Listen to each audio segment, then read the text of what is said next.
రాజ్యాన్ని అంతమొందించి సుపరిపాలన చేసే కార్యక్రమంలో భాగంగా మేము భాగస్వాములు అవడం నిజంగా చాలా ఆనందంగా ఉంది.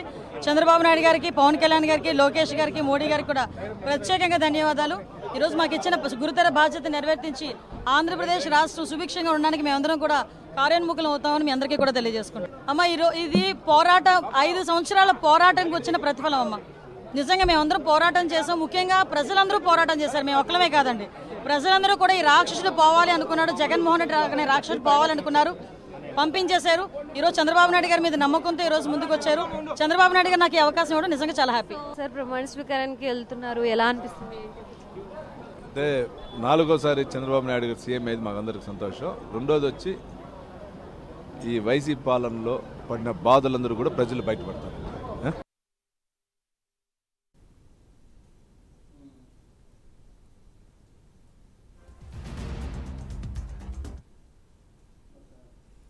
ఆంధ్ర రాష్ట్ర ప్రజలు ఎప్పుడెప్పుడా అని ఎదురుచూసిన శుభతరుణం ఆసనమైంది. మరి కాసేపట్లో 11:27 ఆంధ్రప్రదేశ్ ముఖ్యమంత్రిగా నారా చంద్రబాబు నాయుడు ప్రమాణ స్వీకారం చేయనున్నారు.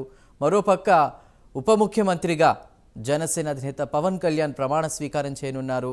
ఇక రాష్ట్ర ప్రజలంతా కూడా ఉద్విగ్న క్షణాల కోసం కూడా ఎదురుచూస్తున్నటువంటి పరిస్థితి. ఇక మరోవైపు అటు ప్రభుత్వంలో మంత్రులుగా కూడా బాధ్యతలు చేపట్టిన వారి జాబితా కూడా విడుదలైన నేపథ్యంలో మొత్తం 24 మందికి జాబితాలో చోటు దక్కింది. జనసేన నుంచి 3, బీజేపీ నుంచి ఒకరికి మంత్రి పదవి కేటాయించారు. మొత్తం మీద అటు ముఖ్యమంత్రిగా చంద్రబాబు, ఉప ముఖ్యమంత్రిగా పవన్ కళ్యాణ్ తర్వాత మంత్రులందరూ కూడా ఈరోజు ప్రమాణ స్వీకారం చేయబోతున్నారు. ఇక 14 ఎకరాల సభా ప్రాంగణం కూడా సర్వాంగ సుందరంగా కూడా సిద్ధమైంది. మరోవైపు అటు పార్కింగ్కి కూడా ఎలాంటి ఇబ్బందులు తలెత్తకుండా దాదాపు 65 ఎకరాల్లో కూడా అవి 5 వివిధ ప్రాంతాల్లో కూడా ఏర్పాట్లు చేసినట్టు తెలుస్తోంది. ఇటు అతిరథ మహారథులు విఐపీలు వస్తున్న నేపథ్యంలో కూడా ఇతర రాష్ట్రాల నుంచి ప్రముఖులు, దేశ ప్రధాని మోదీ సైతం ఇటు సీఎం ప్రమాణ స్వీకారోత్సవానికి హాజరవుతున్న నేపథ్యంలో ఆ గన్నవరం ఎయిర్పోర్ట్ దగ్గర ఆ చుట్టుపక్కల ప్రాంతాల కేసరపల్లిలో కూడా మొత్తం పోలీస్ కంట్రోల్లోకి వెళ్ళిపోయిన పరిస్థితి. సో అటు ట్రాఫిక్ ఆంక్షలు కూడా కొనసాగుతున్నాయి. విఐపీలు వచ్చేటువంటి నేపథ్యంలో కూడా దాదాపు 10,000 మంది పోలీసులు అక్కడ పనిచేస్తున్నటువంటి పరిస్థితి.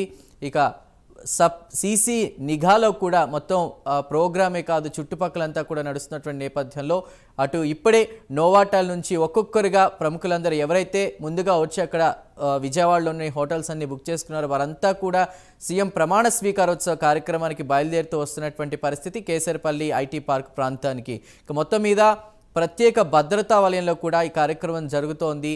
భారీ సంఖ్యలో అభిమానులు వాళ్ళందరూ కూడా వస్తున్న నేపథ్యంలో కూడా సామాన్యులకు పెద్దపీట వేస్తూ విఐపీలు వాళ్ళందరికీ కూడా తక్కువ స్థలాన్ని కేటాయించారు. ఇక ఇప్పటికే అక్కడ ఉన్నటువంటి గ్యాలరీలంతా కూడా ఫిల్ అయిపోయినటువంటి పరిస్థితిని మనం చూస్తున్నాం. మరి కాసేపట్లో కూడా సీఎంగా చంద్రబాబు